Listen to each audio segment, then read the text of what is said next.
believe it or not, sourdough. Can't believe how all this is tying together. It's a guy named Richard Hart. He's from London, and he says fucking delicious. Oh, it's fucking amazing, mate. Oh, it's fucking delicious every 2 seconds. But he's British, obviously, but he got his start with the famous Tartine Bakery out in California. And he visited Copenhagen, met Renee at Noma, and they started talking about flour and grains, and they were having issues or challenges there in Denmark and getting good for the restaurants. So Renee asked, I believe that's how the story goes, Renee asked Rich, I call him Rich, Rich to do the bread for the restaurant. And he was like, I think like, well, I need a bakery. And Renee was like, that's no problem. And next thing you know, Rich and his family were living in Copenhagen. And so I met Rich then, and he was like, what the fuck is all this fucking bullshit about natural wine, blah, blah, blah, blah, blah, blah. So I took him to a natural wine bar, and I said, I have one word for you that you'll understand as a baker, the F word, fermentation. That got his attention. So when I arrive in a couple of weeks, he will have just opened he's got his first bakery there, which is like rock star, amazing, popular, but he's so down to earth, and he's opening a natural wine bar, cocktail bar, bakery, second location. So we're going there, and I'm going to spend the day with him. He's picking me up in his box bike at 4 a.m. We're going to make some bread. Then we're going to go around town drinking. Then we're going to go back and make some more bread and then eat. God damn it. So when you're filming. That's just one in Copenhagen. So Jesus Christ. So when you're filming all this, how do you plan to like release these videos and things? It's a great question. Well, there's one thought process. One is that my brother, who's a video editor for a major online streaming platform, is going to help me edit the entire European series into a 7 or 8 minute teaser to sell as a pilot. I feel very strongly that the restaurant industry is underserved in TV right now, because what most people see on TV is not our real lives. So I decided that this green lighting series that didn't know I was doing 2 months ago is going to be a show about us. It's going to be a show for us, and it's going to be told by us. So that's part of what's happening there. And then the second part is my camera crews are going to do kind of behind the scenes footage, and we're going to edit short in the moment versions right there on probably just Instagram to start, because we just don't have any time. So, I mean, right now I've got. That's what we're here to help. Thank you. Well, just in Copenhagen, we've got 5 visits, and I don't know how we're going to do it in 10 days. I've got a friend with a boat, so that's going to make things quicker to get around. That'll be fun by boat, right? Yeah. I mean, these little episodes up by country on YouTube and such for the first season, and it's going to catch whirlwind, and we're going to share the shit out of it. But the best part is we're going to kind of do a tentatively schedule where we're going to touch base with you every week. When you're rolling out, this is a collab we're going to do. We're going to jump on IG Live. We're going to add it to our YouTube pages. We're going to put it on our website as a new feature. And we're going to just touch base with Wendy. We're like you mentioned, your name is coming along. You and I have been stewing on ideas for names, and maybe we can get some help from the crowd from listening to this episode of what we can call it. But like jet setting with Wendy, we just want to, get a review after you're like tired and tuckered out, waiting on your flight before you go. We're going to jump on IG Live and post it around the world, let everyone know about it. And part of it too, the educational part for people is that, they want to know exactly what I want to know. How the hell am I getting in the country now that we can travel again? Do I need a COVID test? Do I need a vaccine passport? How are the restaurants doing? What's open? So I kind of, if your listeners have questions specific to wherever I am, I'm happy to take them. So I think you and I decided we would wait until I'm in the city for a while so I can take a temperature and get the vibe of things, so I can give a really proper report of the field trip. And that's why we'll do it on like Instagram Live. We'll set out reminders like, hey, y'all, we're touching base with Wendy tonight at 5 p.m., which at the same time, it could be like whatever time you are. Well, honey, I'm not sleeping for the next 3 months. So I know the time schedule is going to be so wonky. It may be 9 a.m. We're jumping on a call. I may be in a nightclub with like 3 chefs at 4 a.m. So, just fair warning. That's totally cool. And yeah, people will be able to engage with you there and ask you questions. And then before we get into the next segment, give a quick reminder, how can people reach out and follow your page and all of those things? Obviously, they've seen it on our page, but my Instagram handle is Paris is my kitchen, which sounds kind of funny now that I'm traveling the world so much, but everyone assumes that I'm a decent cook, and I'm like, you have got to be kidding me. I mean, my favorite thing to make for dinner is reservations. Like, same way. It's like I go out 6 days a week. I need a nice tequila cocktail or a bottle of wine, and someone else to do the good work. Yeah, exactly. So Paris really is my kitchen, but now the world is my kitchen, but that's silly. But so it was never meant to be a handle. It was never meant to get likes or followers. It was just a place for me to share the places I really love. It's just what I do. It's just me. Yeah. I'm a Southerner. I like making the family bigger. And I love getting texts and Instagram messages from people I don't even know, sitting in a place that they would have never known about before. So I always joke around with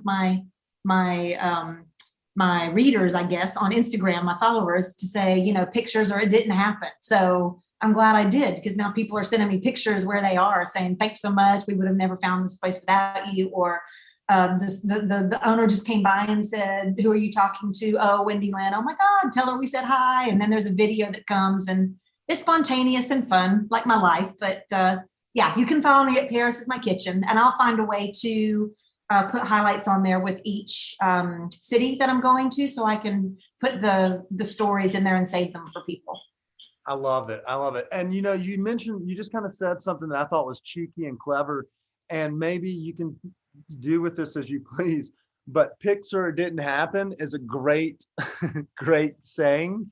And if you wanted to use that for some sort of the show, that's a great idea, because it's got a little second connotation that's witty and chummy. But at the same time, you're going to be doing more than just food tours or restaurant tours. You're talking and getting to know like showing the other side of the chef, like something Tony was doing very well was showing, the inside of homes and countries like Congo and like places like Hanoi, like places you would never see. And so you're setting the bar really high there for me, buddy. But I feel like you have the experience and the family to kind of help. You've built a nest, and so I think that this show is going to take off and do very well. And so, well, I'm honored. Look, if it doesn't go anywhere, I'm going to have the time of my life and see my friends, and hopefully introduce you guys to people that may end up being part of your family circle one day. That's what it really is. What it comes down to. I'm not trying to be something I'm not, and that's part of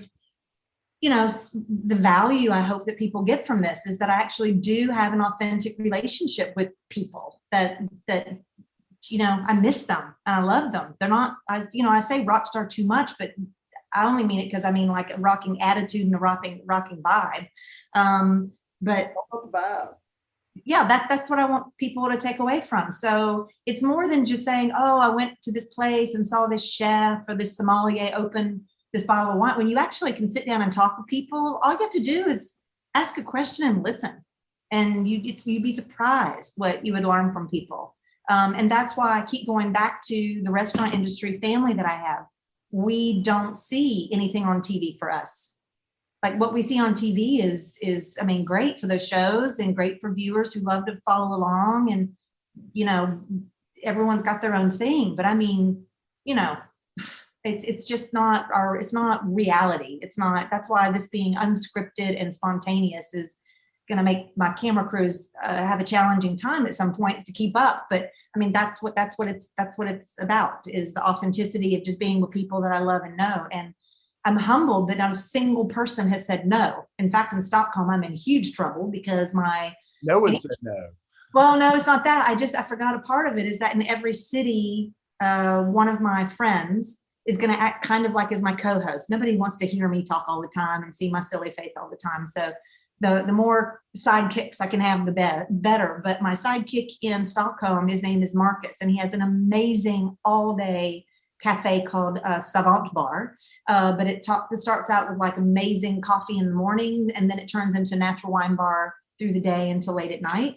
I forgot to give him some direction on how many people we can actually film in 10 days. And just for example, Copenhagen, I started to say earlier, I don't know how we're going to do 5 episodes in 10 days. And he texted me this morning from Stockholm and said, yay, 15 people have said yes. And we're in Stockholm for a week. You just So gotta extend it. obviously, like I told you, I won't be sleeping. So, but it's gonna kind of be, you know, I think the concept there is we're gonna start at his place in the morning, drinking coffee. And then when it's time to start drinking wine, we're gonna hit up all these places and do like what do you call it, like a rolling progressive visit. So we're gonna go to the next place and gonna pick up that guy, throw him in a van, and then we're gonna go to the next place. So by the end of the night, we're gonna be about 20 people that have been to, they're you know, picking up the people as we go along. And there's a boat on the river with lifeboats. And I heard we're supposed to get like stoner sandwiches at like 3 a.m. and magnums of wine and climb in this lifeboat and watch the sun come up over Stockholm. So sounds like there's going to be some great outtakes. Yeah. The editing process, like that actually, got your brother to do that, because it's going to be very, it's going to be a dubious process. I actually think that might end up being the show, to be honest. Yeah. So real quick, if there were 3 things you could take over to a guest food-wise from the South, what would you be taking? Oh, that's a great question. You know, what's interesting is people are asking me to bring things. Like in Italy, they want me to bring vanilla and brown sugar. Okay. In Paris, they want me to bring black beans. Is it shortages or is it weird? And cornmeal. No, because we don't have these things. But what I personally am taking, someone else in Venice, she has a great wine bar. She's from Montreal. She wants me to bring peanut butter. So it's random. What I can't live without, I don't know, man. If I could take fried chicken and caviar with me everywhere I go, and a bottle of rye whiskey, oh yeah, I'm good. Yeah, you want to suck up, bring me a bottle of, give me a shot of rye whiskey, shot of caviar, big mouthful of fried chicken, I'm good. I was thinking you would maybe introduce them to pimento cheese or something. Yeah, I do miss that. Boudin? Yeah, well, we've got Boudin in France, but it's different. You're right. That is true. If I could, you know, because I'm always worried about what's going in luggage, but you know, if that weren't the issue, I would probably take Boudin from Donald Link's restaurant in Cochon restaurant in New Orleans, because his cousin Bubba, you can't make that up, smokes the Boudin and the smoker that he found on the side of the road that was a steam engine. Anyway, don't get me started. Cochon is fantastic. Oh man. Probably take Gulf oysters, because most of the countries that I'm going to are serving oysters that come from cold water. They've never tasted warm water oysters before. And I would probably take bacon. Yeah, that sounds good. That's a hell of a meal. I love it. That's a great question. Now, you mentioned something that kind of piqued my interest. You mentioned luggage. How light would you usually go if you weren't taking like camera crew and shit? Are you a backpack girl? Or are you going like, are you pressing the limits? Oh no, my accent is backpack, but my whole style is, well, I wouldn't say princess. That's not necessarily true. No. Multiple 50-pound bags? No, I'm not a backpack person, but I'm not Louis Vuitton, you know, fancy. No, because that shit gets scraped up. I think I have the same suitcase I've had for about 15 years, because why would you get a new bag? It's just going to look like shit after, 2 minutes. Do you want to give a seamless plug to that person who has a 15-year-old sturdy bag? It's Low & Sons. Okay. Nice. It's a great travel bag. It's amazing. That's who I'm gonna reach out to about sponsoring me for this month and a half trip I do with you and I Jen. love my Low and Sons bag. I tell you what, next time I touch base with you, I'll try to have it with me. But it goes over my shoulder, and it's got a bottom that zips out where shoes go in. But this trip is going to be rough for me because I actually have to check a bag. I'm not checking my camera gear. So my camera crews they have their own equipment, but I have my own set of labs, LAVS